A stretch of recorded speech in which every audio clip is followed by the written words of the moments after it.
It's time to dismantle DEI. It's June 13th, 2024, and these are your headlines. In an attempt to eliminate diversity, equity, and inclusion positions in the federal government, Representative Michael Cloud from right here in Texas, as well as Ohio Senator J.D. Vance, have filed legislation to do just that. The Dismantle DEI Act would eliminate DEI positions in the federal government, bar federal contractors from requiring DEI statements in training sessions, and stop federal grants from going to diversity initiatives. Other provisions in the act would prevent accreditation agencies from requiring DEI in schools and prohibit national securities exchanges like NASDAQ from implementing diversity requirements for corporate boards. The legislation, which covers outside DEI consultants and government officials, would also ban DEI trainings and close federal DEI offices that conduct that training. Additionally, it would prevent personnel laid off by office closures from being transferred or reassigned within the department. If the act is passed and the prohibitions put in place, it could save the federal government billions of dollars. According to the Free Beacon, in 2023, the Biden administration spent over $16 million on diversity training for government employees.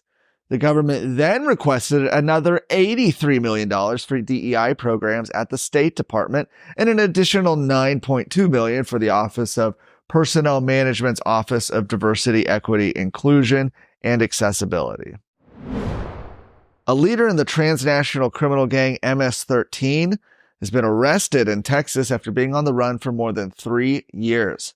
Cesar Humberto Lopez Larios, a high-ranking leader in the MS-13 gang, was arrested by the FBI and Homeland Security investigators on Sunday when he arrived at the George Bush Intercontinental Airport right here in Houston.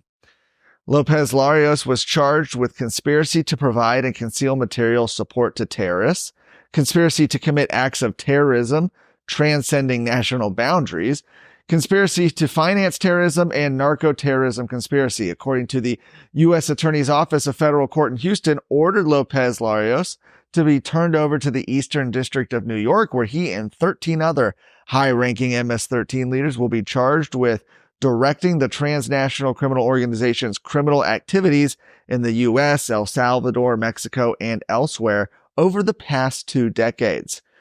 We previously talked about it this week. The Texas Department of Public Safety has apprehended an illegal alien from Mexico who has a long history of criminal activity, including homicide, burglary, and tampering with government records. He was one of 10 on Texas's top most wanted illegal aliens. America is at a crossroads. Now, more than ever, Texas must step up and lead the country. We don't have time to mess around. The only way to save America is with a strong Texas. You and I know this, but so do the enemies of life and liberty. Therefore, you and I have no choice but to stand up and fight.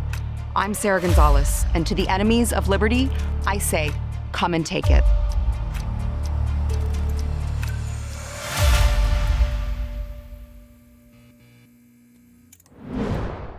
Texas is joining a multi-state lawsuit against the Biden administration over a recent regulatory change that helps foreigners and disadvantages American agricultural workers.